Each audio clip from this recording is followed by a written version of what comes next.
कलेजी तो आपने बहुत खाई होगी, लेकिन लाहौर के मॉडल टाउन के तल्ला बाज़ार में माजा कलेजी वाला, जिसकी कलेजी जो है ना सिर्फ लाहौर में बल्कि इनके पास इंडिया से, दुबई से और बाहर के ममालिक से लोग इनके पास कलेजी खाने के लिए आते हैं और इनके पास लंबी लंबी कतारें लगी रहती हैं। इन्होंने एक बोर्ड भी लगाया हुआ है जिस पर इन्होंने लिखा है कि जो गरीब लोग हैं, मुस्तहिक लोग हैं, उनके लिए ये 50 रुपये की प्लेट भी जो है वो कलेजी की देते हैं। मेरा नाम अली हैदर है। ये मेरे दादा अबू ने शुरू की थी। अब चाचू हैं, 10 साल हो गए मुझे चाचू के साथ। ये 50 साल हो गए। 50 साल हो गए। 50 साल। इसमें मसाले हम ऐसे डालते हैं, इसमें से हमक नहीं आती कलेजी की। दुबई से भी आते हैं, अमेरिका से भी आते हैं, फ़ोन भी आता है अमेरिका से, दुबई से पैक करवा के फिर वो डिलीवरी करवा लेते हैं। अमेरिका से आपको कलेजी के लिए फ़ोन आता है? जी।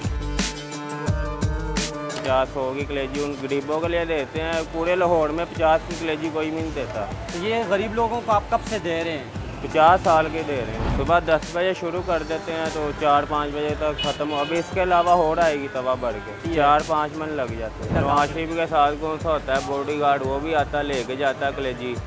नवाज शरीफ साहब के लिए भी जाती है जी, वो अताउल्ला भी लेके जाता है। इत्तेफाक हॉस्पिटल के डॉक्टर बहुत बड़े बड़े वो भी खा के जाते हैं कलेजी यहाँ से माजे की। हाँ, प्लेट 160 की है, फुल 200 की है। मसाले वाला नान 30 का है। ये बच्चे आते हैं स्कूल से खाने के लिए, 30 का नान लेते हैं, बड़ा ऐसे मसाला भर के देते हैं, खा लेते हैं। फाइनली ये नान भी आ गए हैं जी। आप देख सकते हैं कि मसाला ऊपर लगा हुआ है और हम ये कलेजी खा के चेक करते हैं कि इसका जायका वाकई 50 साल से जो ये बना रहे हैं और जो इनका नाम है उससे जो इसका जायका है, मैं यकीन से कह सकता हूँ जो है ये जैसा जायका आपको पूरे लाहौर में, क्या पाकिस्तान में नहीं मिलेगा। आए और ये माजा कलेजी वाले की कलेजी ज़रूर ट्राई करें।